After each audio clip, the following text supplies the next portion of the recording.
Welcome to another episode of DD on the Spot. As always, I'm your host, Ryan Johnson. And before we get into it with our guest here today, I'd like to remind everyone, if you enjoy this content, to please give a like and subscribe down below. I'd greatly appreciate it. We have Christina on the podcast coming to us all the way from Australia. We have another Aussie on the podcast. And yeah, she's on here just to share her health and fitness journey and just discuss all things health and fitness. But most importantly, she's our current guest. Christina, thank you so much for coming on. Thank you so much for having me. Well, like I said, we never ask about the weather because, God, I just really do not want to. And so we're just going to skip that part right here, especially during this time of the year. And just to get things started, why don't you just first off give us your backstory on what inspired and motivated you to get in shape and how that led to where you're currently at right now? So currently I'm 32. Back in my early 20s, I used to work a very physical job working with racehorses, and I built a fair bit of muscle through that. And then over the years, when I started moving into office jobs, I lost that muscle. And one day, at 29 years old, I decided that I missed my biceps, and I just wanted to see what would happen if I actually trained them. And yeah, bought my first set of dumbbells, and slowly over the next year and a bit, I put together my own home gym, and I stuck with it. And here we are today. So did you have any knowledge at all of how to make a home gym, or was it kind of just a long period of trial and error for you? I didn't really know anything about working out, period. I just got a set of dumbbells, like ones that you could sort of connect into a barbell as well. Just started with that, and then just over time started collecting more and more, like collecting more weight plates to add to it, and then got myself a squat rack and like a pull-up station, a bench, and slowly and it all just came together. Well, no, it's just fascinating how, especially when people are left to their own devices to make their own gym, every gym then becomes completely unique and it's, completely different. And just, yeah, people a lot of times they don't realize that you don't have to have everything all at once. You can add things on slowly. You can get a lot of workouts done with just some of the simple and basic things. And I mean, I've seen some of your posts and you have made like a pretty big transformation from just 2 years when I saw your one post that you did on your 2-year transformation. How early into your journey did you start to really see progress? Pretty early on. I've actually got a pinned post on my Instagram that actually has it's like a progress shot from every I think that was the one that I was month. talking about. Yeah, I think that was, yeah. Yeah, so even within like a few months, you could see some significant bicep growth. So it didn't take too long at all. So you're just a gym bro at heart, basically. Is that your one body part that takes off easiest is your biceps? Absolutely, yeah. That's a good problem to have. What's one body part that is always like the biggest pain for you and that it's the hardest to take off? That would be the quads. They just refuse to grow. Not through lack of trying, but yeah, they are just stubborn. Have you found ways to mix things up to maybe help them grow? And how have you changed things up? I just try to sort of push myself a bit harder with my leg days. I think it's very easy to think that you're pushing yourself hard enough when really you're not. So just trying to be more mindful of actually pushing myself. Yeah, that's one thing where a lot of people, they don't know the difference between being tired and like actually getting a good workout in, where they'll just think that, oh, hey, I did this much. But it's like, if you're not really like feeling a burn, or if you don't think that you did a lot, there's a big difference then of what's going to happen, to your body. And what was your friends and family's reaction been like? Have they seen you transform and become who you are now? Well, I'm very much a homebody, so I don't see people all that often. So when they do see me, it is quite a shock. It's definitely not something they expect. If I do take my jacket off, it's a bit of a surprise for them. Yeah. I guess I got to be the gym bro now and ask, what does an arm day look like for you then? Since if that's your one body part that really, really takes off, what do you do for arms? So for biceps, I do just hammer curls. You really put me on the spot now. I'm gone blank. You forgot your most iconic body parts workout? No, I'm kidding. I go on autopilot and I just No do problem. it. So for biceps, I do hammer curls, concentration curls, and just like a supinated grip bicep curl. For triceps, I do overhead extension, skull crushes, and tricep push downs. And for shoulders, I do overhead dumbbell press, lateral raises, of course, and rear delt flies. Well, that was the thing that I noticed about you first with shoulders too. So that's, I mean, definitely put in some, solid work there. And how's your nutrition changed as you've made this lifestyle change as well? I actually eat whatever I want, to be honest. I track I track calories religiously and protein, but that's it. Other than that, I'll eat whatever I want within reason. Like, of course, my diet overall is reasonable, but if I feel like having a whole cake in one sitting and I can fit it into my calories, I absolutely will. That's a And good I problem to frequently have. do. That's a good problem to have. That's all I'm gonna say. Really, I mean, good for her. She barely trains arms, or she can just look at her arms and they grow, and she can eat whatever she wants as long as it's in moderation. I've already disliked. I'm joking, everyone, but no, that's hey. I know. Again, all these are good problems to have. And what's that been like, just in the general public's reaction? Because they're not really used to seeing a lot of muscular women, and just if like you were to walk out in public dressed the way you are right now, you are going to draw people's attention just because it's something that it's in human nature. If they see something that's not the normal, they're just might be more fascinated by it. Has that been easy for you to adjust to this, or is it still one of those things where you're like, okay, this is kind of weird? I don't typically notice people looking very often. When I do actually leave the house, I tend to just sort of be in my own little bubble, so I'm not paying too much attention to other people. But you do still you feel those looks, but like I don't take it as an insult or anything like that. I sort of expect it. I like to take people by surprise, so it doesn't bother me too much. Well, and they're vastly positive, what I've heard, especially in this day and age, where you might get like a negative one every once in a while, but a lot of it is a positive support system. So it's not the worst. But yeah, again, there still is, stuff that needs to be worked on. But how often do you go to an actual gym, or do you always just do all of your workouts at home? I've never once been to an actual gym. Everything has been done at home. You might be the most unique guest I've ever talked to in my time, just in that area alone, where it's like, so if I'm being honest, before I went to college, that was me, where I did everything at home. And then when I came back after college to live with my parents for a couple of years, that was the same thing for me, where I never went to a gym. Everything was done at home, which I enjoyed because, again, you're not waiting around for equipment. You're not, having to do the small talk with everyone, and you can just get in there and get out there as quick as possible. But yeah, hey, that's another good problem. I keep saying good problem to have because it really is. Like, you save money on memberships, you save money on time, you save a lot of time, and yeah, there's that. And you mentioned before we started recording that you get up early and you like to work out before work. Has it always been like that, or is that something that you just did to adapt to work, basically? So with the previous job, I was leaving home a bit earlier in the morning, so I didn't want to be getting up like super, super early. So I initially did start doing afternoon workouts, but I just found if I get it done in the morning before work, nothing can get in the way. It's done for the day. If I come home and I'm tired, it doesn't matter because I've already done what I need to do for the day. So that's why now I just prefer to get it done first thing in the morning. I struggled as well when I was working sort of earlier in the day, because you're so exhausted from work. And I used to work in like warehouses and stuff, so it would be physical jobs. So once I got done with that, it's like, I don't want to go and do a workout after that. So I did try to tend to do it earlier in the day. Now, sometimes I would push through if I really needed to and work out later. But yeah, I do understand, the early workout thing as well. And just, I mean, going through all of this, what has this journey been like for you mentally? Just seeing your body change as much as it has over the last almost 3 years. Definitely been very rewarding. Like I never imagined that I would look like this. To be honest, when I bought my first set of dumbbells, I thought I would just get over them within a few weeks and then be done with it. And it just sort of took over everything, and now it's just number one priority at the moment. Yeah. Have you ever thought about competing, or is that something where you're just like, yeah, I just want to stick to what I'm doing right now?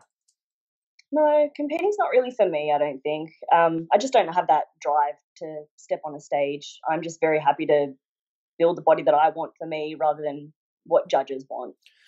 Honestly, that's a great choice, and I really commend you for that. But I won't say it out loud. No, I'm kidding. Everyone knows that. Like, if people ask me if they should compete or not, I always say no. But if you still want to, after I tell you no, go for it. Like, go ahead. But that's a smart choice, and I'm happy that you said that. And yeah, honestly, in the long run, I think it'll be much more beneficial for you. And I mean, just one of the things that I love to talk about, especially when you really start working out, is how you just identify with yourself, kind of what you were previous to when you started working out. Just because if you've lived in that body for that amount of time, like I was always a skinny guy. I'm tall, and I was always kind of skinny. So you always kind of identify as a skinny guy. So then when you start to put on size, it's hard to sort of change mentally of your vision of yourself. Did you ever struggle with that when you really started to put on size, of like, maybe you just always identify as someone who wasn't as in great shape, and then it was hard for you to sort of be like, okay, this is my new version basically of myself now? I always see myself as smaller than most people do, but most people aren't bodybuilders. So what their idea of big is very different to what my idea of big is. And being a natural female, I don't ever see myself as being like particularly big. So as far as I'm concerned, I'm just always going to be small. But other people don't perceive me that way. So bit of a struggle there. I always find that fascinating where like you'll go up to someone, you'll be like, oh my God, I look really like lean today. I don't look so big. And everyone's like, dude, what are you talking about? Like you're just, you look huge. So it's hard to like get the average person to understand the struggle, which, you know, comes with it. But I mean, let's be honest, the moment you start lifting weights, you realize that you can never be the best version of yourself. You can never be good enough. It's a never ending cycle. How have you dealt with that mentally? Because a lot of people, I wish they would be more aware of that before they started to take the journey. Now, obviously I encourage everyone to take the journey, but like I've always told people, just make sure that you're aware that like you're never going to be good enough. It's just a matter of like reminding yourself of how far you've come and just appreciating what you've been able to build so far, and you know, knowing that you're always going to want to be bigger, but for where you are now, it's still such a huge accomplishment. Absolutely. It's all about realizing, especially if you're talking to someone who's a competitor, especially if you're talking to someone who wants like dramatic weight loss, that it takes so much time, and this is not something that's going to change overnight. It's going to take so much time and effort, and it's delayed gratification, which especially in this day and age, a lot of people do not like and they don't want. So it's hard for people to, you know, really get into that. And just, I mean, excuse me, when you're working out and when you're in the zone, I mean, are there any ways that you're able to help yourself stay focused and stay in the moment when you're actually working out? Because there are times, like you said before, like if you might be training arms, something you're on autopilot. And I've had that before where just like, I'm almost like, where am I after like 2 sets? And I'm just like, oh wait, I was doing that already, just because you're so invested in it. Do you ever do anything to help yourself just stay in the moment, especially when lifting weights? Because let's be honest, especially as you get leaner, the autopilot tends to get a little bit more accessible, especially when you're working out. I just try to stay focused on like every rep rather than thinking. Sometimes I catch myself thinking too far ahead into the set, and I'm worrying about like what's coming at the end of the set instead of focusing on just that one single rep. Focus on making that one single rep better. And something I like to keep telling myself is a phrase: nothing changes if nothing changes. To keep pushing myself. So if I feel like I'm not pushing myself enough, I have to keep reminding myself, like, if you're just doing the same set that you were doing the previous week, you're not growing. So you need to keep pushing. You need to make things harder for yourself, and that's the only way you're going to grow. I mean, I've had times where I'm like replaying a movie in my head when I'm working out. So there's there's a whole time where you're just like, God, I am really so distracted. At what point did you decide like, hey, I want to make an Instagram page and, you know, share my journey with everyone? It was about a year ago now. I had a friend who told me about someone they knew that created a page and just gained a bit of a following on there, and got me curious to see what would happen, like what kind of interest I could get from people that wanted to follow along in the journey. I mean, yeah, it's a slippery slope, but there's a lot of good people out there. But and I saw you have a TikTok as well, which I'll, you know, leave a link down below. Who knows? It might get banned here in the next couple of weeks in the US anyway. So who knows what that'll be all about. But no, it's great that you're, you know, going on and sharing your journey. And how's the feedback been? What's that been like? It's been interesting. That's one word I'd be like, okay, yeah, she has to say that because I know this community, and it's, yeah, there's no way that it would not be interesting. You get some very interesting characters reaching out, but there are a lot of people that do genuinely just want to follow along on a fitness journey and find a lot of motivation through that. And I love that sort of feedback. I like to be able to help others get a bit more motivation to stick with their own goals and give them a bit more drive. What is one piece of workout equipment that you don't have that you wish you could have? Ooh, maybe something like a hack squat machine. Like I'm a bit limited at the moment with like leg equipment, so more of that would always be nice. But that's just a matter of the room. I don't exactly have the room for it. So what exercises were you doing when you first got started and you just had dumbbells? Were you just doing a lot of upper body stuff, or were you doing like lunges? Were you like incorporating everything, or was it just more focused on certain areas?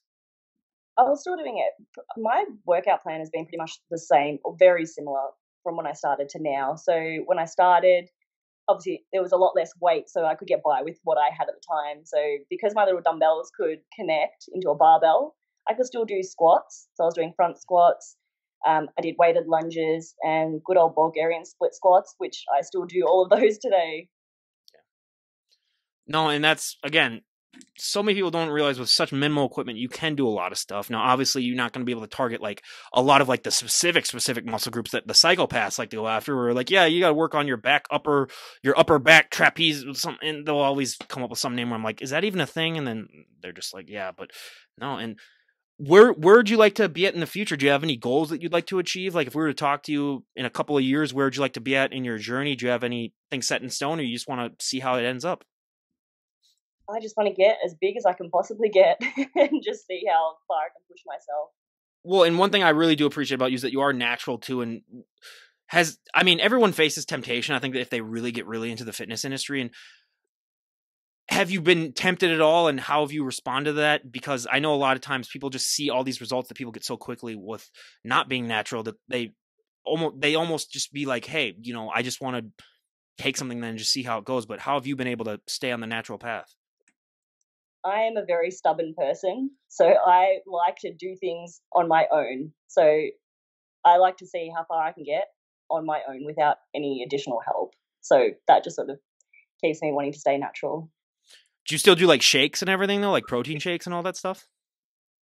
Yeah, so I've never been much of a lunch eater. So for me, like a protein shake is just like the perfect little lunch that sort of ties me over from breakfast to dinner. Please don't tell me at work they just know you as the protein shake girl.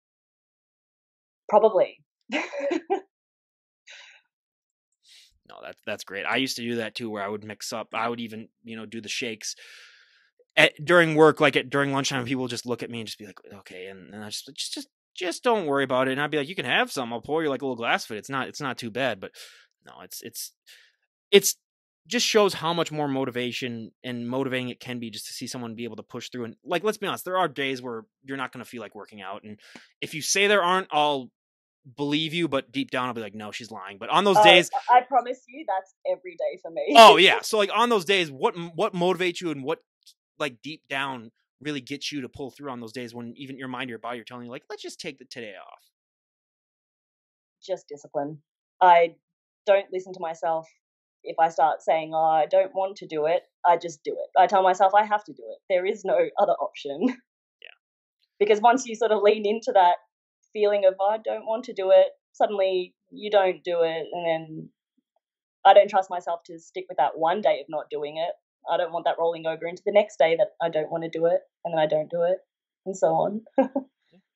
No, absolutely. And how would you find that it's gotten, the attention with guys and everything? How have their opinions, maybe changed of you if they've seen you put on a more size and a better physique? I find that guys either really appreciate it or really don't like it, and that's fair enough. Yeah. No, I found that as well, where it's either something you enjoy. There can be like a middle ground, but then there's also the times too where they're just, yeah, guys will be guys, but it's just, yeah. But luckily, I think it has been getting more accepted as time has gone on, and it's slowly getting, more and more popular. So there is, that to really point forward to, and just, yeah. And is there anyone that you really look up to in the fitness community, or is it, do you follow a lot of the fitness accounts, or? Not really. I don't really know of many bodybuilders. I haven't really looked into many bodybuilders personally. Oh, I'm talking not even like bodybuilders, but just like even like personal trainers or anything like that, like the famous people on YouTube or on Instagram or anything. Do you follow any of them, or? I follow some American like influencers. Alex Edwards, she goes by just another fit chick. Absolutely love her content. No, yeah, I'm well familiar with her, and she's very, very good as well. And I mean, honestly, I love talking like this because I don't have to ask all the bodybuilder questions to everyone and ask and do that. You can actually like ask new and inventive things. And has there been like, especially with how limited you are with your equipment, and you're not like super limited, but there is limitations. Have you found any like tips or tricks on how to best use your equipment that you don't think you would have normally got, maybe just from like an actual gym? Because I know some people make like some contraptions where you're just like, how are you pulling this off? You do have to get very creative sometimes. So for lat pull downs, I can't, like, my bench doesn't have any sort of like leg pads on it. And even if it did, because of the framing of the squat rack, I can't actually get it into a position where I could use it anyway. So my way around that is to like get the bench into position as best I can, and I actually get a barbell and tie it to like the safety bars of the squat rack, and then just put a barbell pad on that, slip my legs underneath there, and that holds me in place. See, you're already an engineer, like I was talking about before when we were trying to figure out a camera angle to use. And that's, I'm fascinated by that type of stuff. And it just shows, a lot of ingenuity and a lot of stuff to really, get into that. And just, obviously clothing options can be limited, especially as you get, broader shoulders and bigger. Has there been any ways that you've found to sort of mitigate the risks of, not that many clothes are built for women with muscles? I just like to stick with the singlet. Yeah. Whatever shows the shoulders is my favorite. That works. Hey, I got no problem with that too. Yeah, and it does really technically work for a lot of people. And I mean, if you were too big for a singlet, then that's when we got to have like a serious discussion of like, okay, what's going on here? Like, what are you doing? So I can, first of all, copy it. And then second of all, but no, it's just. Now that would be a good problem to have. Okay, yeah, she's telling, yeah, her problems apparently aren't good. No, but out of all the people I talk to, yeah, you have some good problems to have with what you're dealing with. So I would, appreciate, those genetics. But I mean, yeah, and just going through everything you've been through in the last few years, what would you say has been probably an impactful moment, or what's been a moment that you remember, at least in this journey, and you're the most fond of? Was it maybe like when you weighed yourself and you realized that, oh, I hit this weight, or was it when you did this lift? Is there a moment in particular that stands out that you're the most proud of yourself throughout this entire process? There's nothing particularly specific that I can think of, but just like little moments along the way, like seeing new veins pop out that you've never seen before, and never even would have thought to look for, and seeing new bits of definition coming through that you just didn't know was there. All those little bits and pieces that you discover along the way. It's always exciting every time. What's the first part of your body that gets veins? Well, my forearms have always been prone to being pretty vascular. The delt vein is my favorite. I do get ab veins, which are pretty fun to see. It's fascinating. It does differ from person to person, but having forearm veins, that's another nice problem. The baseball pitcher in me is really jealous because, having nice forearms, that really helps throw a good curveball, which I was, really good at. But again, yeah, you're just basically a version where I'm just like, oh God, what? Just put me like that, for Christ's sakes. But no, it's, again, why I love talking to people, because you'll never know this stuff until, you really talk to them. And being that you are a homebody, do you think that helps with your ability to work out a lot, or is it any bit of a detriment where, like, if you're at your home for such a long period of time, some people that I know of, they get kind of stressed out about their workouts, or they get stressed out. And I know that you have a gym at home too, which might even impact it more. Cause like if you're in the house right next to a gym and you can't, or if you're in the house and your gym is right there and you can't really work out, I know, especially when I was sick, it would really drive me crazy because I was like, oh, I can see it right there. I find it really helpful, like, to just have that gym there. I'm in my own little bubble. Nothing gets in my way. I do my workouts when I want to. No one's there to distract me. It's just peaceful. You never get like people saying you're making too much noise? No. Okay. Well, the neighbors might hear some clanging of weight plates, but they haven't said anything. I had one friend that had that problem where the walls were just a little too thin. So every time he would work out, the neighbors would be like, what's going on in there? And then, he's got to show them the workout set and, everything. And do you have, like, when you're going for goals, do you have dates set in time? Like, I want to accomplish this by this date, or is it just, I just want to see where I'm going? I don't like to put any deadlines on myself. I think that can sort of just lead to a bit of disappointment. So it's more just like I might have something that I'm aiming for, but it's not something that I would sort of set in stone and be really upset about if I didn't sort of hit that goal. Yeah. No. And if you could go back and talk to your younger version of yourself, what would be the best piece of advice that you would give her? Fix your sleep. Learn how to sleep in. Is that, so again, like you said, that's something that you don't really accomplish, that you really haven't done right now, but so were you always the person that, like, because for me, like, I had to get up early for school, but then the moment I graduated from high school, I took like all the late classes in college. I really slept in. Were you someone that, like, your entire life you just could not sleep in? Pretty much, yeah. When I worked with racehorses, that was 4:30 a.m. starts, and I was having to leave home by about 3:30. So I was always fairly used to being up early. So it always came natural to be up early. What would you say the biggest misconception that the general public has about people who race horses? Racehorses? Yeah.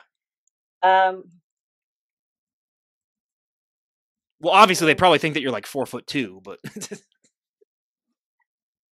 To be honest, a lot of the negative ideas that people have about racing are all very true. So well, we accidentally stumbled into a real conspiracy. No, I'm no, but I think it's just there's just a lot of the general public just doesn't really know what the life of a racehorse is really like, and you never can until you're sort of in that industry and you're seeing it for yourself. it's pretty brutal. Yes, for horses Yeah, and people alike. yeah. Well, Very yeah, ruthless industry. I've heard some stories, and I'm just like, what? Don't tell me that. Like, I didn't need to know that. Like, just let me believe my fantasy where like they're all treated great and everything's. But I mean, there are, especially around here, there's a racetrack right by us where they are known for like being ridiculously well adjusted for the horses, and they give them everything they want. It's very well known. But yeah, I've heard other stories too where you're just like, yeah, God, that is just absolutely awful. Did you compete in any other athletic things other than horse riding when you were growing up? No, I was not a sports person at all. I was the person that tried to get out of PE classes wherever I could, hide from the teacher, that sort of thing. So horse riding was about as close as I got to sports. So how did you know what to do when you bought the equipment? Did you look up stuff and be like, oh, what exercises should I do? Or did you just have, I mean, because I know a lot of people just from existing on this planet know a few basic exercises, but how'd you get all your info? So one of my closest friends is quite into bodybuilding himself. So when I started, I asked for his recommendations on exercises for each muscle group. And from that, I just sort of picked the exercises that I liked or had a look at maybe similar exercises and chose what I thought sort of appealed to me most and just put that together that way. Yeah, no. And when you're talking about just time management, has this helped you at all with your time management? Because I think when people do something that's put on a fixed schedule, it does tend, and there are of course, other cases where it might totally derail it because you're so focused on it. But do you think overall this lifestyle change has helped you with your time management? I've always been very good at time management, very super organized. So it's kind of just sort of slot into my life quite nicely in that sense. It's just sort of been a good fit in that way. Yeah. No. Again, it worked out for her, and it's really awesome. And yeah, Jeff. So if there was one thing that you could change about just this lifestyle in general that you've done, if there's like one hack you could do, and everyone said like, we'll give you the power and you can change one thing and it would happen, what would it be? What do you mean exactly? So like if you could change one thing maybe about, I don't know, because I normally when I ask it, it's to comparison. I ask like, what thing you can change about the sport, but like for the lifestyle, if you could change one thing, so let's say I don't even know. I might have to ixnay that question then because I didn't really think that one through. So I'll just edit that one out. That's my tongue tied and twisted moment right there for everyone. No, and just with this whole journey that you've been through, what is the best piece of advice that you'd give for someone who's maybe looking to get in shape? I highly recommend tracking calories.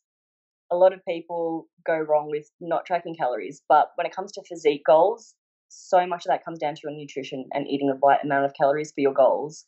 And you'd be surprised how much of your body you can change simply through your diet. So, yeah, I would definitely recommend anyone to start to focus on that as soon as possible. I mean, the saying does go, abs are made in the kitchen, so it does work. Exactly. It does work. So yeah, and I mean, Christina, it was just an absolute delight to talk to you and share your journey with us. It was so great, and I recommend everyone go and check out our Instagram page. Buyer beware. You will get inspired to get off that couch and stop eating all those Twinkies. But again, Christina, thank you so much. It was an absolute delight to talk to you. Thank you so much for having me on. All right, everyone. This is Ryan Johnson, DD on the spot, signing off. Have a great day, everyone.